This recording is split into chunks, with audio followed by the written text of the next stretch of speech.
C'est par la grâce que vous êtes sauvés. Il nous a ressuscités ensemble et nous a fait asseoir ensemble dans les lieux célestes en Jésus-Christ, afin de montrer dans les siècles à venir l'infinie richesse de sa grâce par sa bonté envers nous en Jésus-Christ. Car c'est par la grâce que vous êtes sauvés par le moyen de la foi. Et cela ne vient pas de vous, c'est le don de Dieu. Ce n'est point par les œuvres afin que personne ne se glorifie.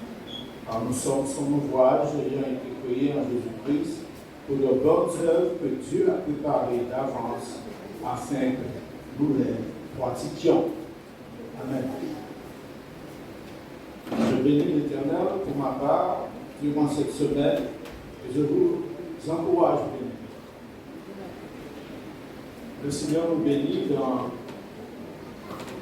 par l'intermédiaire de notre frère Simcha. Vendredi et samedi. D'accord. Simcha. Et c'est vrai que je vous invite, bien aimés, à prendre part aussi dans l'évangélisation. Je savais que ça aurait fait un petit confusion. Pas de souci. Vraiment, je veux vous encourager à venir. Il nous a dit, c'est dans la maison de l'Éternel que Dieu envoie sa bénédiction. Et lorsque nous entendons de la part de Dieu, nous repartons solides, plus forts. L'évangélisation, c'est le poumon. C'est l'unité du corps de Christ en mouvement. Et chaque chrétien doit prendre part à cette mission que Dieu nous a donnée, bien aimé. Jésus dit, allez, c'est un commandement. Mais Jean 2 nous dit que celui qui dit qu'il est en Christ et qui n'obéit pas au commandement, la vérité n'est point en lui. C'est pour cela que je me permets de vous exhorter ce matin, bien-aimés, et vous encourager à prendre part aux œuvres que Dieu a préparées pour nous avant toute éternité. Et vous serez enrichis, je suis persuadé. Et nous ne pouvons que remercier le Seigneur pour ce matin, pour notre frère Saint-Charles, qui nous a bénis et qui continuera encore à nous bénir par son intervention. Donc je vous recommande tous ces bien-aimés dans la prière afin que Dieu puisse nous aider, Dieu puisse les aider et encourager les venir. Que Dieu puisse nous fortifier ensemble et puisse nous renouveler. C'est bon, parfait. Nous allons nous mettre debout et invoquer la grâce de Dieu.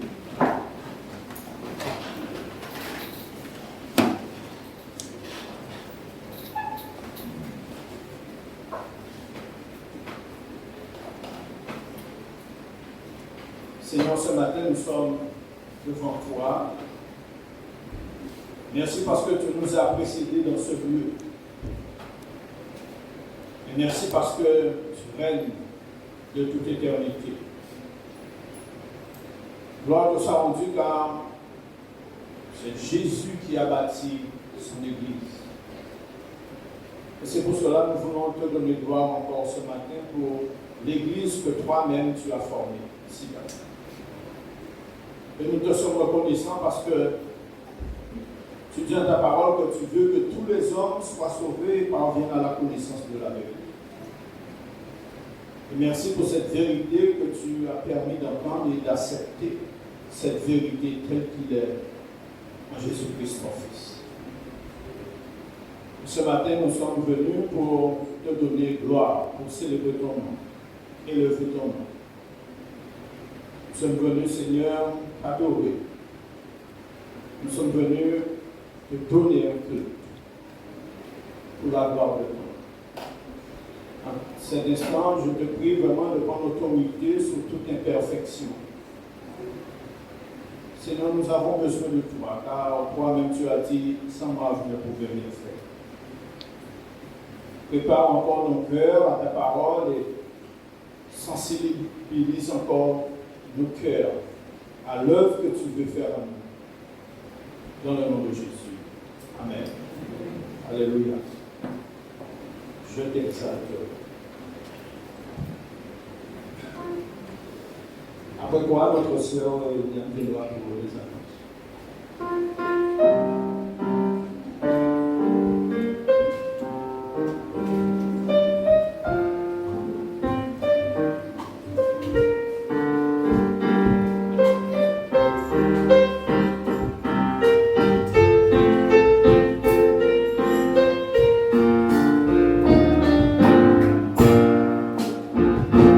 Je t'exalterai, Seigneur.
Béni soit l'Éternel. Bien-aimé, ta gloire remplit l'univers. Lorsque nous sommes remplis de Dieu, alors c'est le meilleur moment. N'est-ce pas, bien-aimé? Les petits car remplis en nom la plénitude du Saint-Esprit. C'est un moment extraordinaire. On ne peut pas même expliquer ça. Et c'est ça, mon Dieu, veut que nous vivons à chaque instant. Vous pouvez vous asseoir.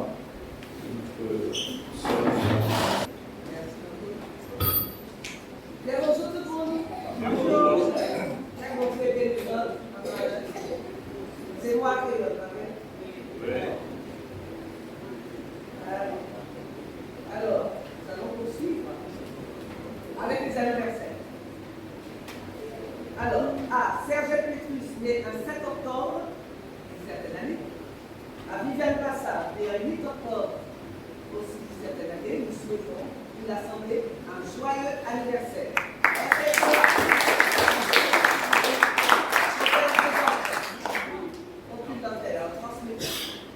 Que le Seigneur les bénisse. Vous allez combler de bénédictions. Activité de la semaine, ce mercredi 12 octobre à 10h30, se tiendra la réunion de prière hebdomadaire animée par l'ancien Charles. Le dimanche 16 octobre, de 9h30 à 12h, sera célébré le culte de louange et d'adoration sous la direction de notre frère Christian Astorga, accompagné des chants et des musiciens.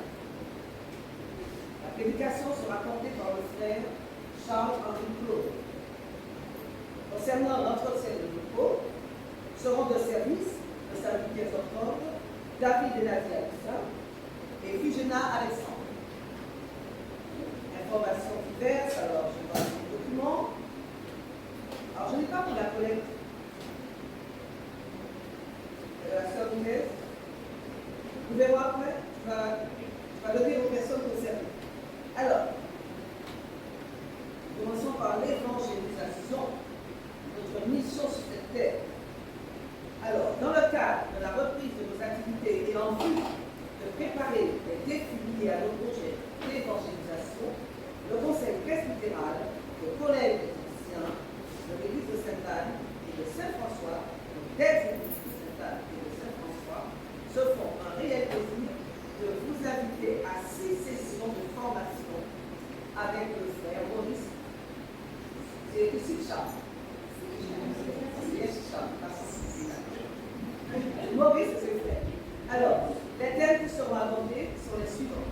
Le fardeau des âmes, l'image de l'Église et le monde dans les évangiles, l'élément rédempteur, l'œuvre du Saint-Esprit dans l'évangélisation, comment donner son témoignage efficacement, l'apologétique, c'est-à-dire comment aborder une personne, les principales raisons d'évangéliser en Matthieu 28, 20. Allez, faites de toutes les nations des disciples, les baptisants au nom du Père, du Fils et du Saint-Esprit, et enseignez-leur à observer tout ce que je vous ai prescrit. Et voici, je suis avec vous tous les jours, jusqu'à la fin du monde. Date, horaire et lieu, vendredi 7 et samedi 8, donc c'est passé. Vendredi prochain, vendredi 14 et samedi 15 octobre. Vendredi 21 et samedi 22 octobre. Horaire, 18h30 jusqu'à 20h. Lieu de culte de Palais Sainte-Anne. L'église évangélique de Palais Sainte-Anne. Je précise ça pour tous parce qu'il y a l'autre à côté. S'il y a une personne qui devrait suivre cette session de formation. Alors je dis que cette annonce concerne tous les membres de l'Assemblée. Toujours, parlons d'évangélisation, un appel à la mobilisation en vue de l'évangélisation. J'ai été crucifié avec Christ. Et si je le fais, ce n'est plus moi, c'est Christ qui vit en moi. Et si je vis maintenant dans la chair, je vis dans la foi au Fils de Dieu qui m'a aimé, qui s'est livré lui-même pour moi. Galates 2:1. Cher bien-aimé dans le Seigneur, si Christ vit en nous, il y a des projets de faire connaître plus et non pour sécuriser notre avenir. Dieu n'a pas terminé sa vie de dimanche. Il continue de lancer lancer une invitation à tous pour le connaître, de découvrir et de servir au travers de chacun. Le comité d'évangélisation recrute de nouveaux membres. Des membres pour le comité, des membres pour être conseillers, pour accompagner les nouveaux convertis. Les formations sont possibles pour tous ces encadrements. Vous vous sentez appelé, motivé? Eh bien, merci de bien vouloir rapprocher du frère de l'ancien Giraud Jean-Claude, qui se fera un réel plaisir de vous informer, mais vous pouvez aussi rejoindre au 0690 14 98 74. Annonce du conseil concernant la rencontre des hommes.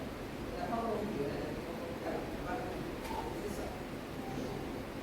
Les collèges des anciens des églises de Sainte-Anne et de Saint-François ont le plaisir d'inviter tous les hommes à une pré-rentrée le samedi 22 octobre 2022 à 16h au lieu de culte le Salut pour tous de Sainte-Anne. Objet, discuter ensemble de l'importance de la rencontre des hommes, définir les projets spirituels, loisirs, sociaux, etc. Définir aussi de la fréquence des rencontres. Alors, chers frères, vous êtes invités à cette rencontre. L'ITEA. L'ITEA, c'est l'Institut de théologie évangélique des Antilles de la Guyane. Les inscriptions sont ouvertes. Parce qu'il y a une session du 24 au 29 octobre 2022 de 8h à 13h. Je vais continuer. La formation intitulée La doctrine des fins dernières, la fin des temps qui va arriver. Et ce sera dispensé par le docteur Alexis en présentiel et par le docteur, alors, le professeur Jacques Paul par Zoom. Ce sera le titre de Jacques. Mais toujours même lieu, mais c'est partout. Le lieu au lycée des droits de l'homme de Petit-Bourg. De plus en renseignements vous seront communiqués prochainement. Vous pouvez aussi vous informer auprès du secrétariat de théâtre, dont la liste de les téléphones elles sont affichées normalement. Et si besoin, vous pouvez essayer de voir. Alors, une dernière annonce, ce n'est pas des moyens. Invitation à la 55e convention annuelle. 55e. Ne je ne sais pas. Alors, les responsables d'église, les responsables des sœurs, chères sœurs, le comité général des dames a le plaisir de vous convier à la 55e convention annuelle des dames qui aura lieu le mardi 1er novembre 2022 de 8h à 13h. La jusqu'à 16h. De 8h à 13h au hall des sports échevins de Bouillon. Le thème sauver ou influencer. Alors, comme verset, il y a Jude 5, 7. Il n'y avait plus de chef dans le pays d'Israël, jusqu'à ce que j'apparaisse, moi, Déborah, et que je sois comme une mère d'Israël. Dieu a utilisé Déborah et de nombreuses femmes pour l'accomplissement de son œuvre. Nous sommes sauvés pour être des porte-parole du Seigneur, des ambassadrices, pour impacter également la nouvelle génération à travers notre ministère. Alors répondons présent sans délai à l'appel de Dieu et affirmons notre position en Christ. Nous encourageons chaque sœur à venir accompagner d'une amie, une collègue ou un membre de votre famille à l'accueil chaleureux dans son réserve. Que Dieu nous rende conscients du dépôt solennel de ce grand rendez-vous remis entre nos mains. Que Dieu notre Père et le Seigneur Jésus-Christ nous accorde la grâce et la paix. Alors, pour le comité général des dames, Claudel Dupuis, c'est consigné par le président de l'ONG, Martial Poitou. Nous savons que les temps sont très difficiles actuellement, que ce soit sur le plan politique, social, familial et même spirituel. C'est moi je vais vous laisser avec ce Ah, toute la responsable dame me rappelle quelque chose.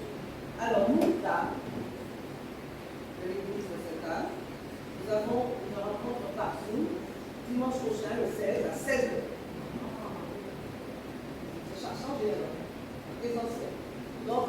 7, donc vous venez ici. C'est bon. Oui, le 7 à 7 heures, ici. Alors je crois que ce sera pour préparer enfin, le programme de toute l'année. Voilà, chère sœur, nous attendons nombreuses en 16 à 7 heures. Romains 12, réjouissez-vous en espérance. Je vais dire, réjouissons-nous en espérance. Soyons patients dans l'affliction, persévérons dans la prière. Voilà, bonne semaine. Merci Jean-Claude. Merci. Et je voulais juste ajouter concernant le vendredi de samedi à l'église du Moule et à l'église aussi du Gosier avec 4 églises.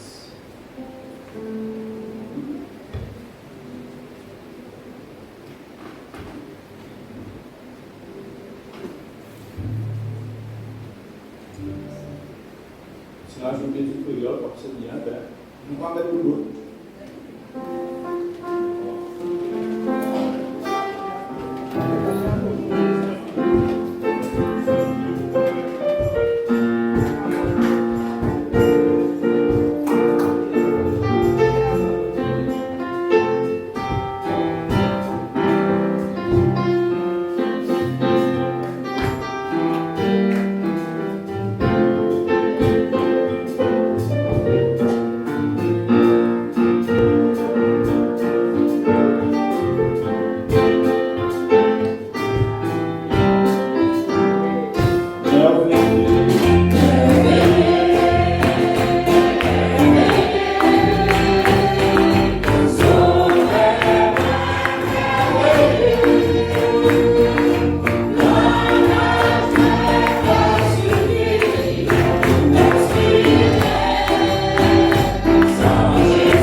Béni soit l'Éternel.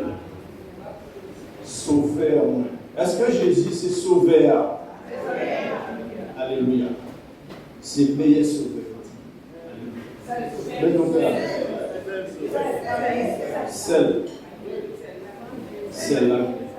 Donc, notre nom qui a été donné. Alléluia. C'est bien. Vous avez appris votre leçon très bien. Parfait. Nous allons continuer. Moi, adorer Jésus.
Donc, sans plus tarder, on peut faire déjà après le message.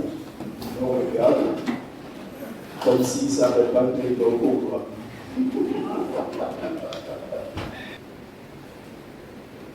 Voilà. Je salue du moins ceux qui sont arrivés entre temps. Nous n'avons pas eu le temps de les saluer. Que le Seigneur nous bénisse durant ce moment que nous passons ensemble. Je voudrais juste ajouter pour vous mettre un peu l'eau à la bouche concernant l'évangélisation. Beaucoup de choses, avec la grâce de Dieu, sont en préparation. Il y a bien sûr la formation qui a débuté vendredi dernier et samedi soir. Comme l'a dit le frère Giro, il y a l'église de Saint-Allé de Saint-François, mais nous avons aussi des membres de l'église du Gosier, l'église du Moule qui sont avec nous. Sans compter même, nous avons une petite délégation de l'église de Petit Canal. Donc ça fait beaucoup de monde hier, et depuis vendredi. Nous bénissons le Seigneur pour cette mobilisation concernant, bien sûr, cette formation. Mais ce n'est pas tout, parce que, comme je l'ai dit, le frère Jérôme l'a dit, il y a la mise en place de ce comité de suivi pour l'évangélisation, et nous allons bientôt, très bientôt même à réfléchir sur le programme, sur le planning, sur l'organisation de tout ce qui va concerner l'évangélisation au sein de l'Église. Mais ce sera aussi une année de formation. Formation pour les conseillers, formation pour, bien sûr, aussi ceux qui vont accompagner ceux qui se sont donnés au Seigneur, qui seront appelés à passer par les du baptême, qui doivent les accompagner aussi. Donc il y aura une formation pour cela, sans compter tout ce qui est formation, bien sûr, à la direction de la louange, formation à la direction du culte, formation aussi à la prédication. Bref, il y aura plein de formations. Ne ferez pas, je ne vais pas commencer.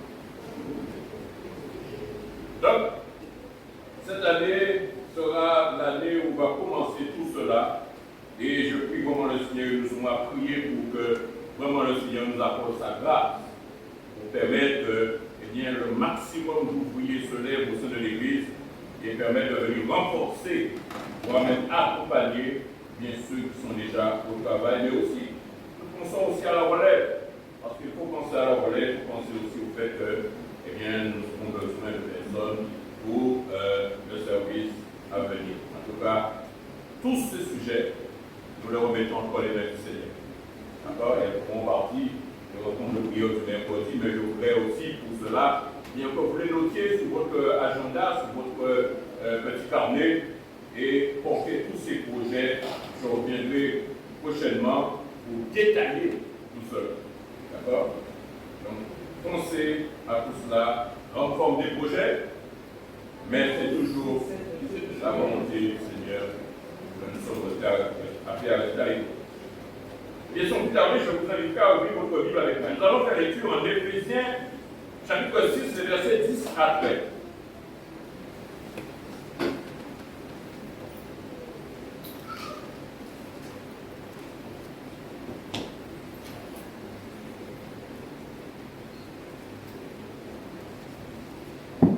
Éphésiens chapitre 6, versets 10 à 13. Un texte que nous connaissons très bien, que nous avons déjà lu, relu, et auquel peut-être nous sommes déjà penchés, que ce soit en méditation, que ce soit en prédication. Mais je pense que ce matin, le Seigneur aussi a nous parlé là-dessus. Éphésiens chapitre 6, versets 10 à 13. Au reste, frères, seuls, fortifiez-vous dans le Seigneur et par sa force toute puissante. Revêtez-vous de toutes les armes de Dieu afin de pouvoir tenir ferme contre les ruses du diable. Car nous n'avons pas à lutter contre la chair et le sang, mais contre les dominations, contre les autorités, contre les princes de ce monde de ténèbres, contre les esprits méchants dans les lieux célestes. C'est pourquoi prenez toutes les armes de Dieu afin de pouvoir résister dans le mauvais jour et tenir ferme après avoir tout surmonté. Amen. Que le Seigneur bénisse sa parole. Frères et sœurs, personne n'aime entendre parler de guerre, de bataille et d'ennemis. Pourtant, je dirais que le pire que nous pourrions faire serait de les ignorer, de vivre comme si elles n'existaient pas. Déjà, chaque jour, nous sommes, et vous le suivez aussi comme moi, gardés d'informations concernant les conflits dans le monde. Et même si nous les voyons comme quelque chose qui se produit loin de nous, que nous vivons comme si cela ne nous concernait pas, vous le savez, que nous le voulions ou pas, ces effets nous atteignent et ont des conséquences dans notre quotidien. De même dans le monde spirituel et invisible, une guerre aussi constante et permanente s'y déroule. Et même si aussi là, nous ne les voyons pas, même si nous vivons comme si ça ne nous concernait pas, en bien ou en mal, ces effets aussi se font ressentir dans notre quotidien. Comprenons que dans toute bataille, la première chose qu'il convient de connaître, c'est qui est notre ennemi. Parce que lui, il nous connaît. Et il nous connaît très bien. Dieu nous rappelle que nous avons un ennemi. Et cet ennemi porte un nom, le diable. En s'adressant aux scribes et aux pharisiens, en Jean chapitre 8, verset 44, Jésus dira, ou plutôt leur dira, autrement dit aux scribes et aux pharisiens, vous avez pour père le diable, et vous voulez accomplir les désirs de votre père. Il leur dira, il a été meurtrier dès le commencement, et il ne se tient pas dans la vérité, parce qu'il n'y a pas de vérité en lui. Lorsqu'il profère le mensonge, il parle de son propre fond, car il est menteur et le père du mensonge. Jean décrit ici le diable comme étant depuis le commencement. Autrement dit, ça ne va pas d'hier ni d'avant-hier. Mais depuis le commencement, autrement dit, depuis le commencement du monde, il a été meurtrier, menteur, et il est décrit comme étant le père du mensonge. Mais comme vous le savez, la Bible le dit aussi, il est plus que cela. Parce que la Bible même le décrit comme étant aussi le calomniateur, l'adversaire, le plus puissant de tous les esprits déchus. Il est décrit encore comme étant le principal adversaire de Dieu et de l'homme. Il est l'accusateur des croyants. Il est le tentateur, l'ennemi, le malin, le prince de ce monde, le Dieu de ce siècle. Celui dont le seul but consiste à nous faire du mal, à nous détourner du bonheur que Dieu veut nous donner et à détruire ce que Dieu a fait et fait encore dans notre vie. Mais ce qu'il dira aux scribes et aux pharisiens doit retenir notre attention. Il leur dira, vous avez pour père le diable et vous voulez accomplir les désirs de votre père. Autrement dit, qu'il y a une filiation où il y a un lien de parenté entre eux et le diable. Et ce lien de parenté se manifestait au travers de leur comportement, de leur attitude, surtout envers Jésus. Les Juifs démontraient dans leur attitude et leur conduite envers Jésus, ainsi que par bien sûr leur refus de le reconnaître comme Messie, qu'en réalité il était à l'opposé de ce qu'il prétendait être. En réalité, ils appartenaient à Satan. Et permettez-moi de dire, et peut-être c'est une phrase qu'il faudra souligner, parce que dans le langage biblique, chacun est le fils de celui dont il reçoit les inspirations et qui l'anime de son esprit. Est-ce que nous répétons? Je reviens pour le dire, dans le langage biblique, chacun est le fils de celui dont il reçoit les inspirations et celui qui l'anime de son esprit. Autrement dit, si tu dis que tu es enfant de Dieu, tu es appelé à être soumis à l'autorité de Dieu. Si tu dis que tu as pour père Dieu et que tu n'es pas soumis à son autorité, nous sommes en paix. Tu mens à toi-même et tu mens aux autres. Il est important de comprendre que dans la réalité, nous pouvons dire que nous sommes enfants de Dieu. Mais cette réalité aussi se voit et est appelée à se voir dans la réalité pratique, dans notre conduite de tous les jours. Parce que si ce n'est pas le cas, eh bien nous manquons. Et il est important de comprendre que, j'aime souvent le dire, parfois nous avons deux langages. Un langage verbal qui dit les choses, mais bien souvent qui ne se reflète pas dans notre quotidien, dans notre vie quotidienne. Jésus parlant des scribes et des pharisiens, il parle d'eux comme étant de ceux qui appartenaient ou qui appartiennent à Satan. Cette réalité, l'apôtre Jean l'exprimera aussi de manière très claire et très directe à l'Église. Parce qu'il est clair que Jésus parlait des Juifs, autrement dit des responsables religieux de l'époque. Mais nous voyons que dans ce contexte, de 1 Jean chapitre 3, versets 8 à 10, nous voyons que l'apôtre Jean va se calquer sur ce qu'a dit Jésus ici dans notre texte. de Jean chapitre 8, verset 44. Maintenant, on comprendra de manière claire et de manière directe, s'adressant à l'Église. Il leur dira ceci. 1 Jean chapitre 3, verset 8 à 10. Il leur dira, celui qui pêche est du diable. Car le diable pêche dès le commencement. Et il dira que le Fils de Dieu a apparu afin de détruire les œuvres du diable. Quiconque est né de Dieu ne pratique pas le péché parce que la semence de Dieu demeure en lui. Il ne peut pas pécher parce qu'il est né de Dieu. C'est par là que sont reconnaître les enfants de Dieu et les enfants du diable.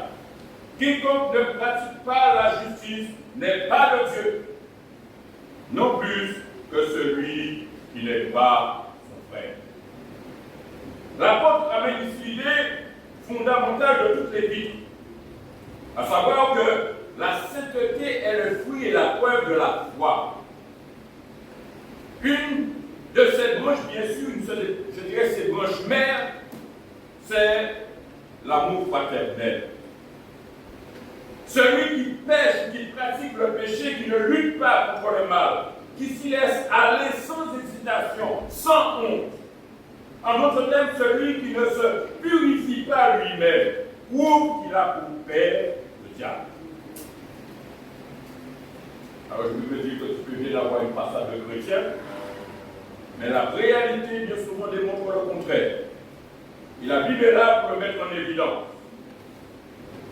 Il est là pour mettre en évidence que celui qui vit dans le péché n'est pas un racheté de Jésus-Christ. Et donc, n'est pas en communion avec Jésus-Christ. Que la vie de Christ ne circule pas dans son âme. Et donc, pour revenir encore, pour dire qu'il a pour père le diable. Parfois, cette parole peut être sévère, peut être dure. Mais l'objectif, bien sûr, étant de nous retirer de nos illusions, de ce que nous croyons, ce que nous faisons paraître, pour toucher du doigt un problème. L'objectif, ce n'est pas de paraître, mais c'est d'être. L'objectif, c'est d'être dans la vérité. L'objectif, c'est d'être ce que Dieu a dit que tu es. Et tu es appelé à faire un effort, je suis appelé à faire un effort pour me conformer à ce que Dieu dit que je suis. Parce que c'est là aussi tout le travail. On a parlé ce matin, le fait que bien sûr il y a l'enseignement, mais il y a aussi le travail personnel. Et on aime bien recevoir sans pour autant s'impliquer. Mais la parole de Dieu, et Dieu surtout attend à ce que nous nous impliquions à marcher en nouveauté de vie, à nous conformer à sa volonté, à nous conformer à ce que nous disons être. Il est clair que la bataille qui se déroule se trouve entre ces deux réalités. Soit nous reconnaissons que Dieu est notre Père et Jésus notre Seigneur et Sauveur et que nous nous conformons à l'image de son Fils, soit par notre attitude et notre comportement, nous démontrerons que nos prétentions sont fausses. Entre les deux, il y a tout le travail qui est à faire et qui nous responsabilise. Ainsi, pour nous, le danger, frères et sœurs, ne consiste pas seulement à connaître qui est notre véritable ennemi. D'ailleurs, nous pouvons dire que les Écritures nous fournissent assez d'informations afin de mieux le connaître et lui résister si, bien sûr, nous y prenons vraiment toutes nos responsabilités. D'ailleurs, si nous nous entendons sur l'origine du diable, la Bible dit qu'elle vient du ciel. D'ailleurs, dans le livre d'Ézéchiel, Ézéchiel chapitre 28, à partir du verset 12 à 19, le prophète choisira de nous le présenter sous les traits du roi de Tyr, afin de nous rappeler que, premièrement, Satan se trouve derrière toutes les monarchies, les républiques ou dictatures de ce bas monde. Comme ce roi, à l'origine, Satan était une créature parfaite. Ézéchiel nous met en évidence qu'il était revêtu d'une autorité et d'une gloire extraordinaire. Mais malheureusement, étant parvenu au sommet de la gloire avec toute l'orgueil démesuré qui peut en découler, eh bien, il en était arrivé à venir à réclamer des honneurs divins. L'orgueil l'a poussé à se faire l'égal de Dieu. Voire même, l'orgueil l'a poussé à vouloir même détrôner Dieu. Mais l'histoire ne s'arrête pas là. Car il nous est dit que son orgueil suscita auprès des autres anges de Dieu le désir de briller. Voyant que son attitude corrompue portait atteinte à l'autorité et à la souveraineté de Dieu, eh bien, il nous a dit que Satan fut jeté du ciel. Le prophète Ésaïe en fera allusion en Ésaïe chapitre 14 et le verset 12. Te voilà tombé du ciel, astre brillant, fils de l'horreur, tu es abattu à terre par le vainqueur des nations. Mais ce n'est pas sans avoir, bien sûr, après avoir été jeté, sans avoir entraîné dans sa chute une partie des créatures célestes. Voyons qu'en Apocalypse chapitre 12, les versets 2 à 9. Jean dira un autre signe parut encore dans le ciel. Et voici, c'était un grand dragon rouge ayant 7 têtes et 10 cornes. Et sur ces têtes, il y avait 7 diadèmes. Sa queue nous est-il, et c'est là ce verset qui nous intéresse, sa queue entraînait le tiers des étoiles du ciel et les jetait sur la terre. Ces anges qui furent précipités avec lui ont été déchus de leur état originel, pour devenir bien sûr des démons, des agents au service de Satan. Il est décrit comme étant, ou plutôt ils sont décrits comme étant impurs, méchants, violents, séducteurs, tout comme leur maître d'ailleurs. La parole de Dieu nous met en garde contre le fait d'une augmentation de leurs activités vers les temps de la fin. En 2 Thessaloniciens, chapitre 2, verset 9 à 11, il dira que par la puissance de Satan, avec toutes sortes de miracles, de signes et de prodiges mensongers, et avec toutes les séductions de l'iniquité pour ceux qui périssent parce qu'ils n'ont pas reçu l'amour de la vérité pour être sauvés. Approchez-vous. Parce que c'est les Bidagadines direct. La parole de Dieu est là pour nous avertir, pour nous mettre en garde. Et il est important pour nous de rester attentifs à ce qu'il nous dit. Ce qui est étonnant encore, c'est que cette même méthode de Satan, il l'a reproduisit lorsqu'il fut jeté, il l'a reproduisit dans le jardin d'Éden, en séduisant Adam et Ève et en les amenant à se rebeller contre Dieu, entraînant ainsi toute l'humanité dans la chute. Ainsi, nous voyons que dans sa rébellion et dans sa chute, de même qu'il entraîna à sa suite le tiers des étoiles du ciel et les jetait sur la terre. De même par sa séduction, eh bien, il a entraîné l'humanité dans une guerre ouverte contre Dieu. Satan est donc caractérisé par sa rébellion contre Dieu, mais aussi, je dirais, par son efficacité à pervertir, à séduire, à corrompre, à gâter, à dénaturer l'œuvre de Dieu. D'ailleurs, le fait d'avoir été capable d'entraîner le tiers des étoiles et les jeter par terre, pour ensuite lever une armée à son service et contre Dieu, nous montre sa capacité de persuasion et de séduction qui le caractérise.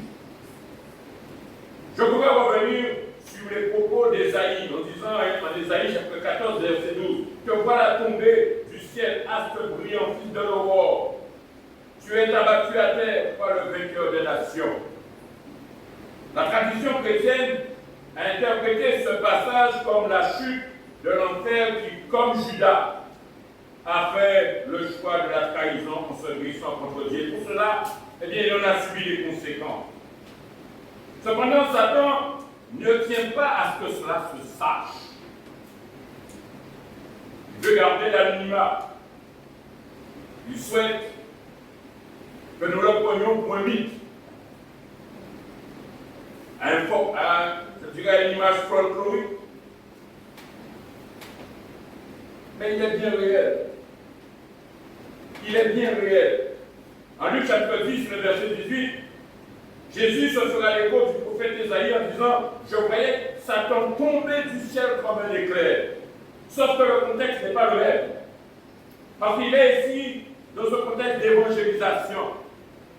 Parce que devant le succès de leur mission, Jésus n'a pas seulement vu la chute de Satan à cause de sa rébellion, mais il a aussi vu au travers de la propagation du message de l'Évangile.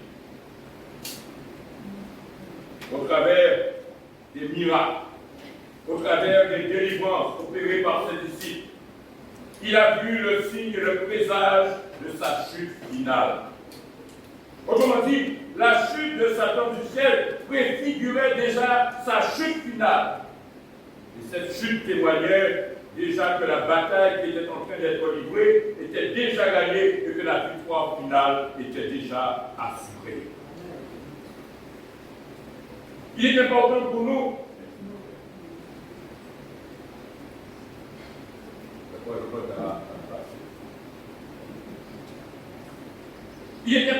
nous de comprendre cette réalité-là. Que si la victoire est déjà assurée, notre responsabilité, c'est quoi? Notre responsabilité, c'est quoi? Oui. Parce que je vais dire que si on nous a préparé par la victoire, qu'est-ce qu'on fait? Marcher dans le victoire là. Quand on nous a dit ça, il va y souffler ça. Il va tout seul, pas que main. D'accord? Pas que main. Et là, on va comprendre pas que main non plus. Et puis, moi, je ne pas. Mais je veux dire qu'il est important pour nous de comprendre là où nous devons nous placer. Si une victoire, une bataille a lieu et que la victoire est déjà assurée, nous sommes simplement appelés à nous placer dans cette victoire. Parce que ce n'est pas ton combat à toi, c'est le combat du Seigneur. Et en étant en Christ, la victoire est déjà assurée. Je le répète, en étant en Christ, la victoire est déjà assurée. Tu es appelé simplement à te tenir dans cette victoire et à glorifier le Seigneur. Mon Dieu, pas vous le dire. D'accord? Pour nous bien comprendre ça. Mon Dieu, pas vous le dire. Mais tout simplement à assurer cette victoire, à entretenir cette victoire. Et comment? Eh bien, nous allons le voir. Parce qu'il est important pour nous de le comprendre. Ainsi, nous voyons ici que si Satan, sa chute est déjà une réalité, comprenons bien que l'engagement des disciples du Seigneur, leur consécration et les victoires qu'ils obtiennent chaque jour témoignent que Satan est vaincu. Et donc, à la fin, bien sûr, il sera enchaîné et sera dans l'incapacité d'agir contre Dieu et bien sûr contre son Église. Comment allons-nous assurer cette victoire? Comment allons-nous entretenir cette victoire? Eh bien, tout simplement en obéissant à Dieu, en accomplissant sa volonté. Il dira que les disciples avaient été envoyés 2 par 2 et en revenant, ils étaient contents parce qu'ils voyaient Satan tomber. Mais comprenons que dans le contexte où il parle, c'est par rapport au délivrance, au miracle, à ce que l'évangile a été prêché. Des âmes se sont tournées vers Christ. Et Jésus pouvait dire, je voyais Satan. lorsque nous nous levons pour Christ, lorsque nous prêchons l'Évangile, lorsque nous faisons connaître le message de l'Évangile, lorsque des personnes acceptent Jésus dans leur vie comme Seigneur et Sauveur personnel, lorsqu'ils s'engagent pour Jésus-Christ, lorsqu'ils le servent de tout leur cœur, de toute leur âme, eh bien, nous pouvons dire que nous voyons Satan tomber. Lorsque l'Église de Jésus-Christ grandit, prend ses responsabilités, nous pouvons dire que nous voyons Satan. Nous confirmons cette victoire déjà acquise à la croix. Notre responsabilité est là. C'est de rester en Christ, rester attaché en Christ. C'est dans cette perspective, que l'apôtre Jean dira en Apocalypse chapitre 12, le verset 12. C'est pourquoi réjouissez-vous, cieux, et vous qui habitez dans les cieux.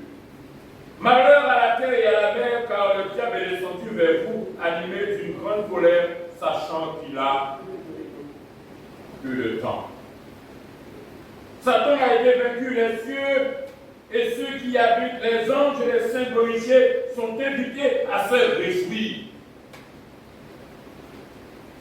Est-ce que c'est cette qualité-là dans laquelle nous nous exprimons? À nous réjouir. Il est important de comprendre que parfois nous sommes à l'opposé de ce que nous devrions être. Il est important de comprendre que nous avons besoin de nous inscrire dans une réalité vraie et qui est à l'image de ce que nous sommes en Jésus. Bien sûr, Satan est vaincu. Et nous sommes appelés à nous réjouir. Mais il est dit aussi que ceux qui habitent la terre et la mer ont encore à trembler. Car le diable est irrité. Vous savez, je le vois dans une vision, lorsque je parle de ce texte, je le vois enchaîner, mais le seul problème, c'est que les chiens n'aillent pas tout. Les chiens n'aillent pas tout. Il enchaînait, mais il y a une possibilité de faire des gars, parce que le chien est long.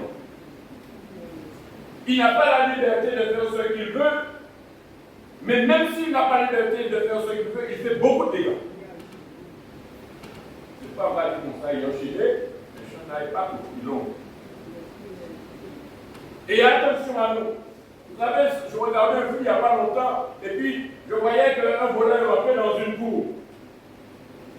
Et puis il y avait un chien méchant, comme c'est lui, se met souvent sur les panneaux à l'entrée des maisons, les portails. Sauf que le voleur, lorsqu'il a vu le chien, il s'est accroché, croyant que, eh bien, il pourra simplement contourner le chien. Sauf qu'il battait sa pique, on vient mettre un chien. Et là, il comprend qu'il a évité ce chien-là. Et bien, pour moi, nous ne savons pas la longueur, mais nous avons besoin de rester bien attentifs. Nous avons besoin de rester éveillés. Nous avons besoin de rester et à veiller. L'apôtre Jean nous fera une description plus globale de ce conflit qui se déroule dans la sphère invisible et en même temps dans la sphère visible. Autrement dit, sur la terre. Et nous voyons qu'en Apocalypse chapitre 11, Dieu, l'agneau et son église ainsi que Satan sont représentés. Et au chapitre 12, à partir du verset 1 à 17, nous voyons que maintenant que les protagonistes du conflit sont rassemblés, à partir du chapitre 12, leur confrontation peut commencer. Et il nous indique que le dragon va mener 3 batailles contre Dieu et son Messie, contre Michel et contre la femme qui représente l'Église. Et dans ce texte, le dragon représente Satan qui règne sur le monde à travers de dirigeants qui lui sont dévoués. Mais malgré cette souveraineté apparente, il échoue non seulement dans ses projets de détruire Jésus, mais en outre, il est vaincu par Michel et expulsé du ciel. Il est précipité sur la terre vers ses lèvres. Et furieux d'avoir été chassé, mais également parce qu'il sait qu'il a peu de temps avant bien sûr sa destruction finale eh bien, il est rempli de rage contre la femme et contre sa descendance, à savoir l'Église. Et c'est principalement sur l'Église et donc sur chaque chrétien qu'il va concentrer ses attaques. Nous sommes, personne n'est à la tâche. Nous sommes appelés à rester sous la protection du Seigneur. Nous sommes appelés à rester dans le cadre qui s'est fixé pour nous. Dans ce cadre-là, nous sommes protégés, nous sommes à l'abri. Mais lorsque nous prenons l'initiative, après nous sommes toujours forts. Nous sommes capables d'affronter les possibilités. Et sauf que j'aime souvent dire que ceux qui sont de vos côtés ne connaissent pas leur capacité. Ne prends pas le risque d'être peut-être comme il faut que parmi ça. Parce que le résultat va sortir un peu. Et voir peut-être plus que diriger ta vie. Je le répète, aujourd'hui, une guerre invisible est en train de se dérouler. Et si l'homme créé à l'image de Dieu est sa cible en général, parce que comprenons le plan de Dieu, du diable, c'est de détruire cette image de Dieu dans l'homme. C'est de nous ramener ou nous renvoyer à l'état d'animal pour que s'expriment nos plus bas instincts. Mais comprenons que c'est principalement vers l'Église que son attention est braquée. L'Église, dont la tâche principale consiste à faire briller au sein des ténèbres la lumière de la gloire de Dieu. L'Église dont se trouve en plein milieu de cette guerre. Et donc, c'est à elle que Dieu demande de se revêtir de toutes les armes de Dieu, afin de pouvoir tenir ferme contre les ruses du diable. C'est à l'Église que Dieu demande de prendre toutes les armes de Dieu. Et il est dit toutes les armes de la Sacrée.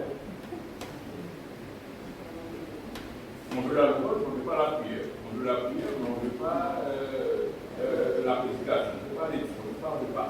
Mais tout cela a pour but, et comme nous l'avons vu ce matin, l'étude a pour but de nous rendre forts, de nous donner les outils nécessaires pour pouvoir résister.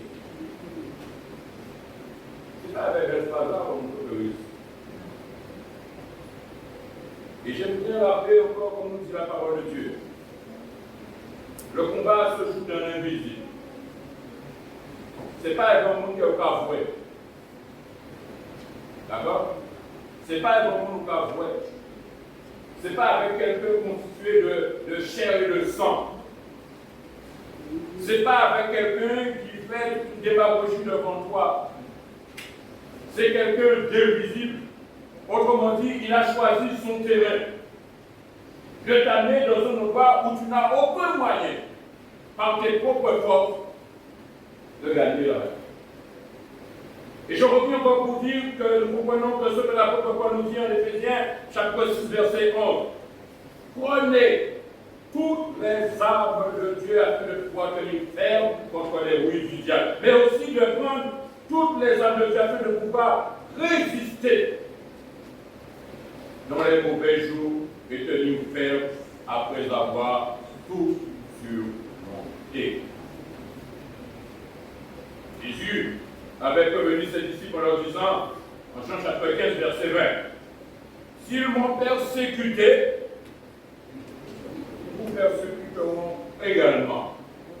Et nous rappelons que durant son ministère, Jésus a été persécuté. Après son départ, comme il avait annoncé, l'Église a été persécutée. Et il est encore persécuté à certains endroits dans le monde. Et il le sera encore. Plus les temps de la fin s'approcheront, plus la situation deviendra intenable pour l'Église. Alors, quels sont les moyens que nous avons de pouvoir tenir jusqu'au bout? Et une chose est sûre, frères et sœurs. Vous pouvez faire qu'à culturisme, vous pouvez mettre sauf, vous pouvez tout ça au blé, vous pouvez sous pas saisir, ça capable de résister. D'accord? Je ne dis pas qu'il ne faut pas avoir un entretien du corps, de faire de la marche, de la gym, etc., etc. D'accord? Je ne dis pas non. Mais comprenons bien que ce n'est pas avec ces moyens que nous allons pouvoir venir faire contre les ruses du diable. S'ils m'ont persécuté, ils vous persécuteront aussi. Rappelons-nous de la raison de toutes les persécutions contre l'Église tout au long des siècles. Comprenons-le bien.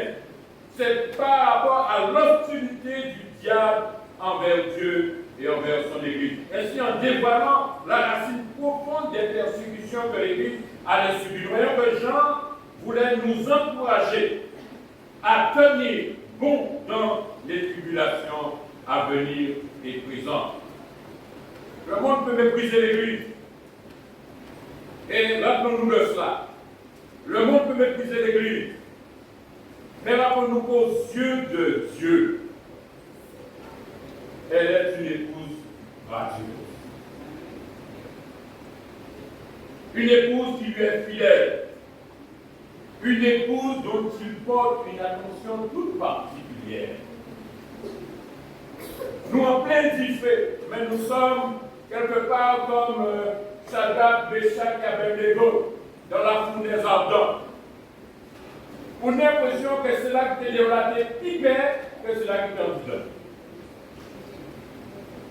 Comprenons quelle est notre position lorsque nous sommes sous la pluie du Très-Haut.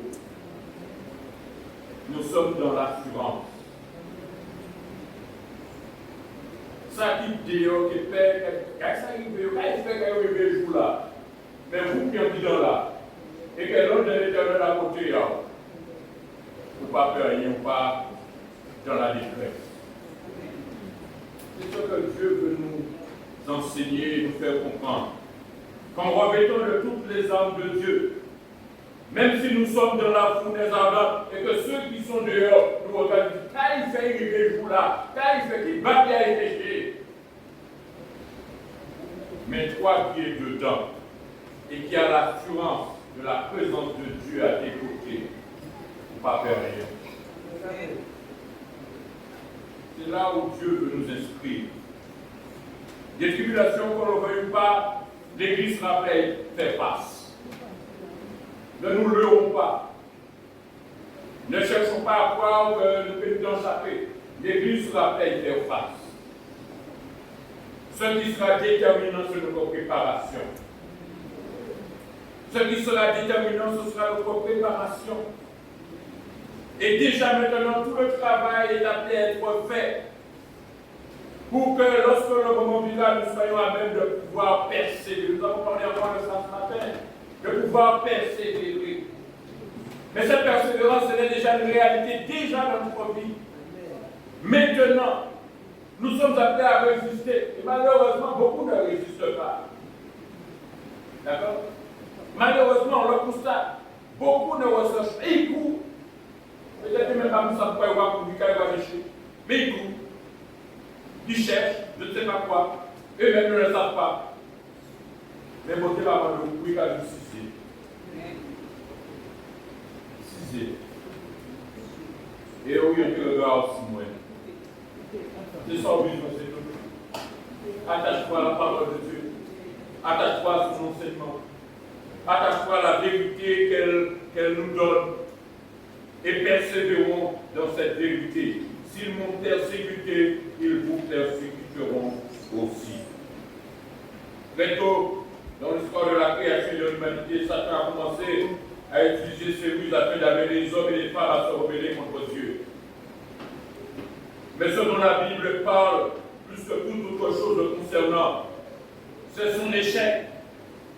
Son échec et sa ruine face à Jésus. Rappelons que dès la Genèse chapitre 3 et verset 15, Dieu avait annoncé que la descendance de la femme écraserait Satan, même si celui-ci provoquerait de grandes souffrances. Jésus annonce en Jean chapitre 12, verset 31, en parlant de sa mort, que cela se réalisera à la croix. C'est donc à la croix que Jésus annonce qu'aura lieu le jugement du monde. Et que le prince de ce monde sera jeté dehors. Il est vaincu. Frères et sœurs, il est vaincu. Alors, tu fais moins cher ou j'appuie? Quelle est ma responsabilité? Ma vie va y aller sur toi, mais ma grande responsabilité. J'aime souvent dire ça aussi. Ça, c'est quelque chose pour moi-même. J'aime souvent dire que j'ai besoin de concentrer mon énergie sur un combat. Parce qu'en effet, il y a deux combats. Et mon seul combat, sur lequel j'ai besoin de concentrer mon énergie, ce n'est pas d'un combat de diable, c'est de ressembler à Christ. C'est là où j'ai besoin de concentrer mon énergie. Parce que c'est clair que nous croyons bien sous confort, que nous ne pouvons pas nous préparer son budget. On n'apprend rien là. D'accord, on est d'accord avec ça. À la fin, on ne prend rien du tout.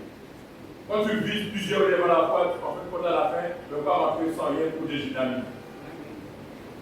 Mais on a besoin tout simplement de se concentrer sur un seul combat.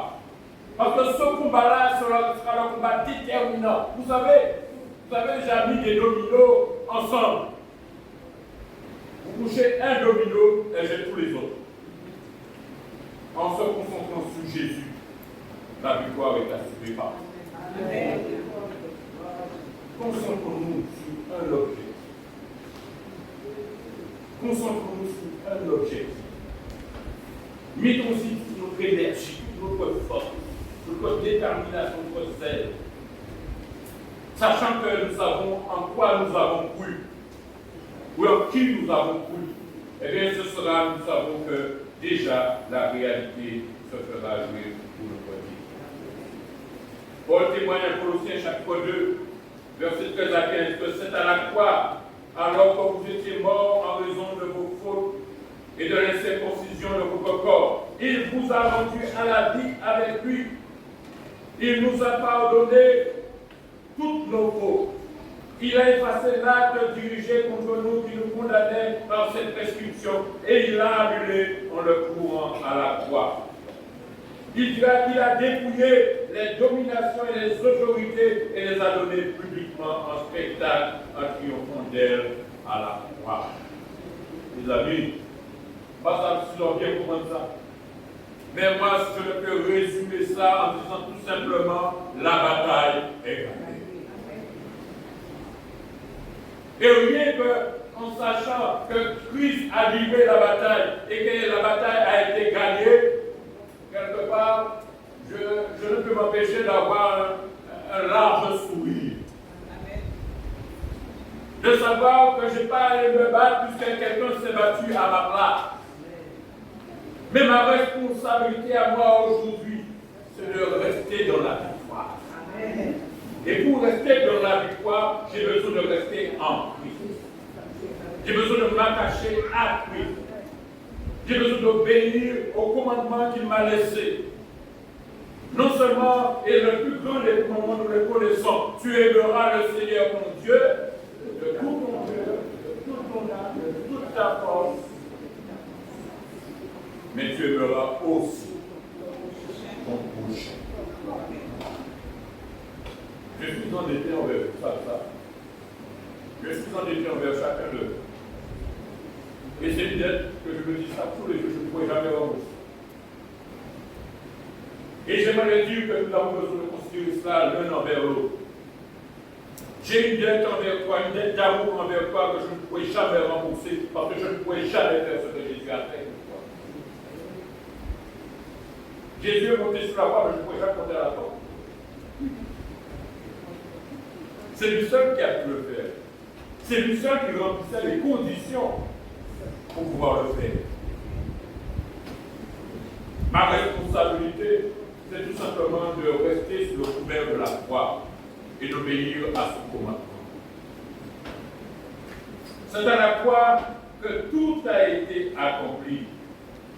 À la croix, le diable a été enchaîné, mais sa chaîne, je vais le dire encore, est longue. Il se s'est perdu, mais il agit encore.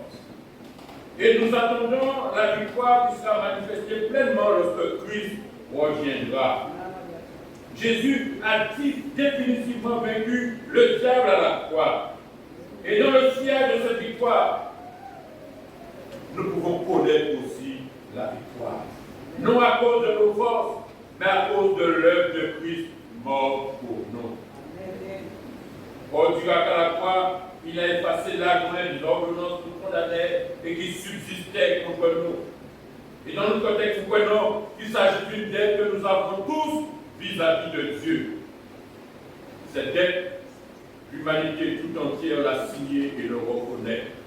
Le fait que nous étions morts par nos offenses et par notre rébellion contre Dieu en Christ, il nous a rendus à la vie. Amen. Nous sommes des bons vivants. D'accord? Nous sommes de bons vivants. Nous ne sommes pas des morts vivants, nous sommes bien vivants. Nous ne pas vivons à moitié, nous vivons pleinement. Mais maintenant, il faut exprimer cette réalité-là. Parce que c'est bon de le dire, c'est bon de le reconnaître, c'est bon de le dire. Maintenant, il faut nous le témoigner. Lorsque nous voyons le monde aux abois, le monde en pleine effervescence, le chrétien est appelé à rester stable. Et je veux dire que cela aussi par notre témoignage, par l'assurance que nous avons en Christ. Nous sommes plus agités que le monde, quel message que tu vas lui donner? Quand Jésus-Christ, l'Église ne m'agitait? Non. Connaissons la vérité, l'Église éclate. L'Église s'attend à Dieu. L'Église cherche à faire en sorte que bien, la réalité de l'Évangile continue à être partagée. Je le répète, frères et sœurs, une guerre est en cours dans la sphère invisible. Et dans l'aspect visible, la manifestation de cette guerre se manifeste notamment par les choix que nous faisons. Soit nous nous conformons à l'image de Christ et nous avons pour Père Dieu, soit nous nous conformons à l'image du diable et nous verrons au travers de nos actes et au travers de nos paroles. Faisons bien ce choix. Parce qu'on vient bien souvent dire que pas vous ne parlez pas les pauvres. Il ne faut pas brûler mon Dieu. Mais si tu es aussi attentif à la lumière de la parole de Dieu, donc en fait, les gens ont été capables de ça avant, si on peut trouver dans un bouchon. Autrement dit, Dieu connaît tellement bien qu'avant que tu fasses quelque chose, il sait déjà. Et j'aime bien pouvoir le dire aussi. Pour tergiverser. Mais Dieu connaît. Et si toi-même tu es attaché à la parole de Dieu, ce que Dieu va te montrer, eh bien, va être pour toi une lumière que l'autre ne verra pas. On se cache. Mais se cache de qui? Bien sûr, tu te caches de toi-même. Mais tu ne te caches ni de Dieu, ni de ceux qui sont attachés à la parole de Dieu. Parce que Dieu est révélé. Notre responsabilité, comme c'est ce que je vais conclure là-dessus, c'est de comprendre ce que Dieu attend de nous. Et je le répéterai encore simplement par rapport à ce qu'il nous dit en Éphésiens chapitre 6, versets 10 à 13. Au reste, frères et sœurs, fortifiez-vous dans le Seigneur. S'il vous manque encore, considérez qu'il vous manque encore. Travaillez à notre salut. Fortifiez-vous. Enracinez-vous au travers de la parole. Revêtez-vous, nous est dit, de toutes les armes de Dieu, afin de pouvoir tenir ferme contre les ruses du diable. Nous nous rappelons encore de ce verset qui nous est dit, il est important de le mentionner, où il nous est dit de saisir toutes les armes de Dieu afin de pouvoir résister dans les mauvais jours et tenir ferme après avoir tout surmonté. Veillez, et nous avons, j'ai partagé cela mercredi, où la Bible nous appelle à veiller. Et nous avons vu tout le sens du mot veiller. Important pour nous de rester sur nos gardes. de rester attentif, de rester aux aguets. L'objectif aussi de veiller, c'est de pouvoir aussi avertir les autres. Le mot veiller prend plusieurs sens. Et elle nous conseille, à nous qui sommes en Christ et qui sommes appelés à témoigner de la grâce de Dieu en elle. Que le Seigneur nous bénisse. Amen. Je vous invite à vous tenir debout. Nous allons prier.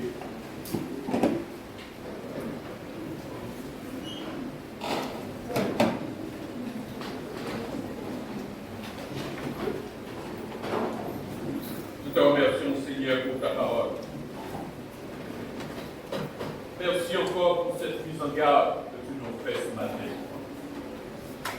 Il est clair que, Seigneur, ta volonté, c'est que nous ne soyons pas ignorants des choses qui vont se passer, qui se passent. De même que nous rappelons qu'Abraham, tu as voulu faire connaître quel était ton dessein, quel était ton plan. De même que pour les disciples, Jésus a dit, vous êtes mes amis. Et en tant qu'amis, eh bien, il ne leur a pas caché non plus ce qui va se produire, les événements et les a mis en garde. De même aussi au travers des apôtres qui ont suivi, eh bien aussi cette mise en garde a été pour l'Église des premiers temps. Et aujourd'hui encore, tu nous interpelles pour que nous puissions toujours rester sur nos gardes. Restons attentifs, restons aux aguets à accueillir. Merci Seigneur parce que tu ne nous laisses pas, je dirais tout simplement, eh bien, nous laisser endormir. Tu ne nous laisses pas simplement, eh bien, qu'on ne la voie facile. Mais il veut que nous restions, eh bien, sous nos gardes, sachant que les réalités qui vont se présenter, qui se présenteront devant nous, eh bien, seront difficiles. Tu veux que nous puissions résister jusqu'au bout, mais cette résistance implique aussi notre responsabilité. Je te rends grâce, Seigneur. Quel parent, quel père, quelle mère ne met pas ses enfants en garde contre les dangers auxquels ils seront appelés à être confrontés. De même, toi aussi. Sachant que les dangers que nous serons appelés à être confrontés, tu les connais. Tu tiens à ce que nous ne soyons pas ignorants de ces choses. Tu tiens à ce que nous puissions porter notre attention, afin que nous puissions pas seulement parler les coups, mais pouvoir tenir jusqu'au bout. Donne-nous gloire, Seigneur. Merci pour ta parole. Que cette même parole continue encore à faire son cheminement dans nos cœurs. Qu'elle nous donne de comprendre l'implication qui doit être le nôtre dans ces moments, dans ces temps difficiles. Merci de nous conduire, d'être avec nous, de nous assister, d'être celui qui va nous conseiller à chaque pas, dans chaque chemin, à chaque étape de notre vie. Que nous voir ce matin dans le nom de Jésus. Amen. Amen. Et vous laissez la place, frère. Amen.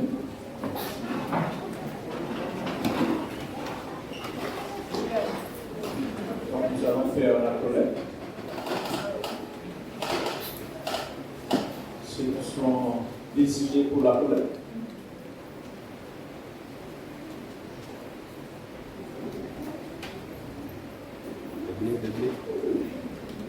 Nous reprenons le taux normal de l'Église, petit à petit.